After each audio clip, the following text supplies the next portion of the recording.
Mr. CYLeung. Thank you, Mr. Chief Executive, for being on this show. Thank you, Michael. Good evening to you. Good evening to you. I know you're very busy.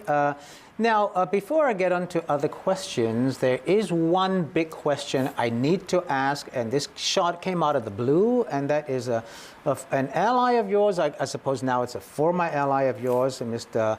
Lau Mong Hong. He made some very serious allegations against you, that you made up a story about hiring 3 experts to give you the all clear on your illegal structures at your home, that you had promised him an executive council seat and you broke that promise, and also that you consider the Democrats as your enemy. Now, these are very serious charges, Mr. Chief Executive. And, you have to say something about this, because saying no comment, I don't think people will accept that. Nothing new. And what he said has been refuted by people who were, for example, at that dinner party. Plus the fact that what he said about my houses on the peak were not true. They were actually properly responded to a couple of months ago in my written statement, which were advertised in the newspapers. So nothing new and nothing true. So none of this is true at all? No, not at all, not at all. Okay. Now, I know you don't want me to ask any more questions about this, because there are other issues. And I know if I ask you any more questions, you're going to say there's nothing new in that question. So it's now accepted by you that what Mr. Lau Mong Hong said is all not true. Okay. Well, we're rather focused on the policy address. I know. So now, but then, again, the policy address, a lot of the issues that came out of the policy address in some ways are connected with that other issue. You've been in office now for 7 months, Mr. Chief Executive. And in those 7 months, you have had a lot of scandals, one after the other, and the one a few days ago was yet another scandal. Some people would say, or are saying, that you are a divisive leader, that you have divided Hong Kong. How would you respond to that? We have done a lot in the last 7 months. Look at what we have done.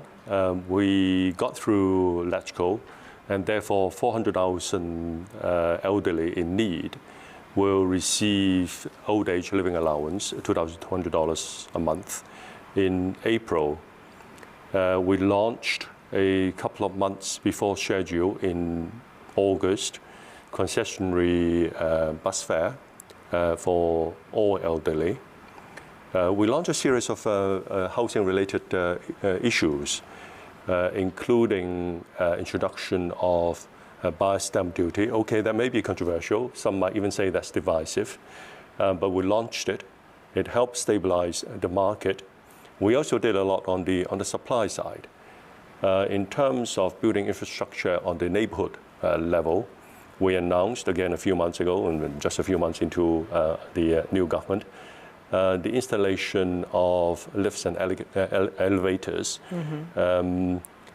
in about 220 locations to help the frail, the elderly, and the handicapped. Despite all that, Mr. Chief Executive, people still say that you have been the most divisive leader that they can remember. We have achieved a lot in the last So you won't say you're a divisive leader? We have achieved a lot in the last 7 months.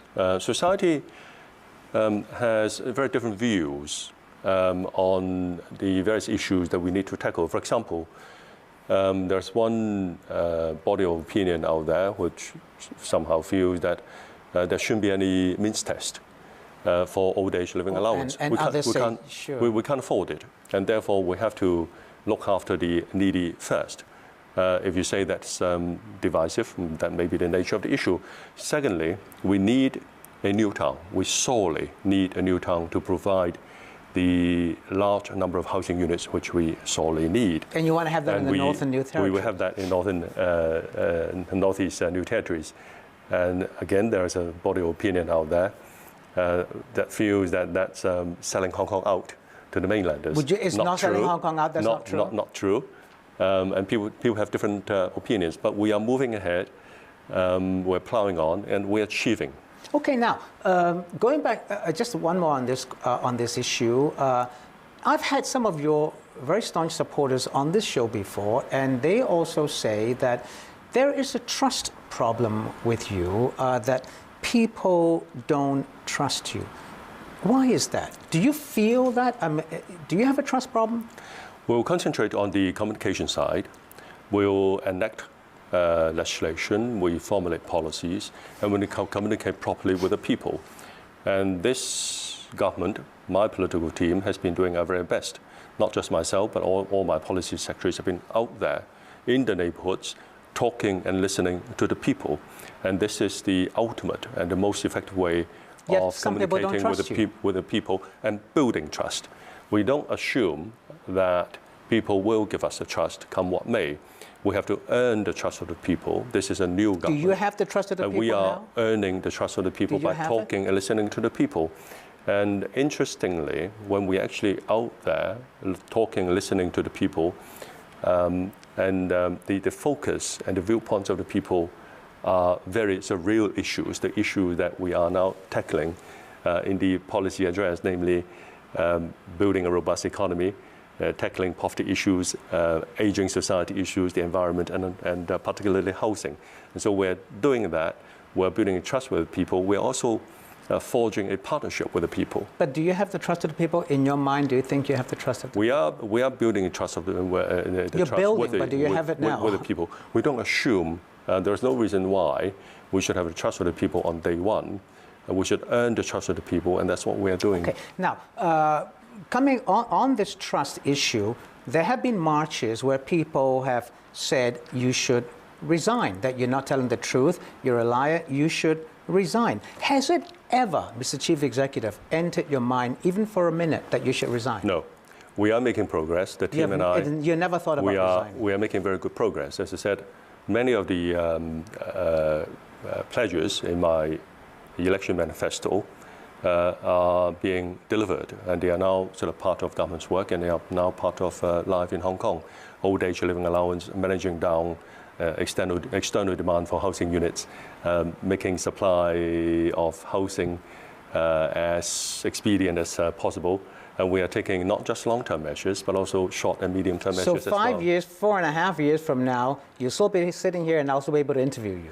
You will be here for the long haul. It's not just that. And I hope when we talk about government and Hong Kong generally in 4.5 years' time, you and I would agree that the government has actually done a lot, and done a lot according to the election manifesto.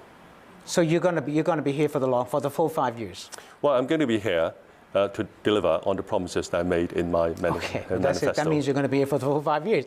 Now, I want to talk about democracy, because that's one issue I see that's going to come up quite a bit. In your policy speech, you were sharply criticized by the so-called pan-democrats for saying very few things about democracy. You said we have a lot of time to deal with this, because the direct elections is 2017. So we have time to deal with that. How much time? When do you think you will start consulting the people? We're 2013 now. There's an election in 2016. Two things. Firstly, it's loud and clear. It's a loud and clear message from the people that the government should tackle other issues first. Housing.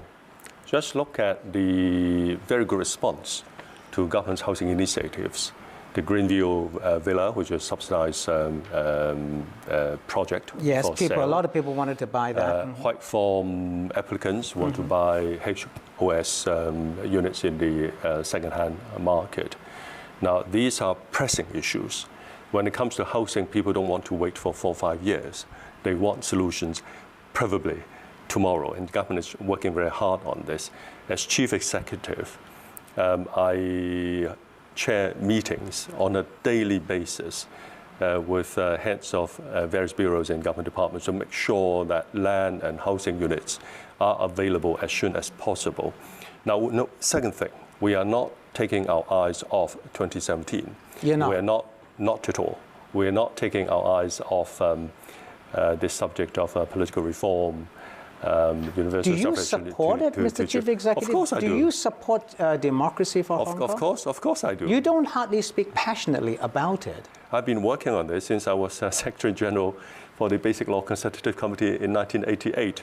So you don't see the Democrats as your enemies? We have, not at all. In fact, I've invited, and they don't come every time, I've invited my democratic lawmakers to breakfast, lunches, and dinners, and they don't turn up, and other sessions to talk and listen to them. They don't always turn up. And, but you can say here and now that you don't see them as your enemies. Not at all. I see them as partners, and I see all lawmakers in Legislative Council as partners. We know how important it is to have a good working relationship between the executive authorities, which is government, and the Legislative Council. And in the last 7 months since I took up this office, I've been attending legislative sessions many times, talking directly to them and listening to them. But can you The second thing I want to say about 2017 is that while we are not taking our eyes off this target, we do have time because we have 4 or 5 years before. But how much time? When will you go to the people? Can you give us a date or a year that you will go to the people and consult them on this? Well, we will have enough time to consult with the people. We'll have enough time to discuss. But can you say it's going to be 2014? We also have time to enact the necessary legislation. I don't think anyone has said that we need the full 4 or 5 years to do this process. And in fact, this is not the first time when we address this question of direct election, universal suffrage for chief executive election. Many of the viewpoints and arguments have been known, as I said, since 1988, when we sat down to draft the basic law. So we need to sort of recap on these issues, probably revisit some of the arguments, but we're not building this from ground zero. All right, okay. More of Mr. CYLeung soon. Don't go away.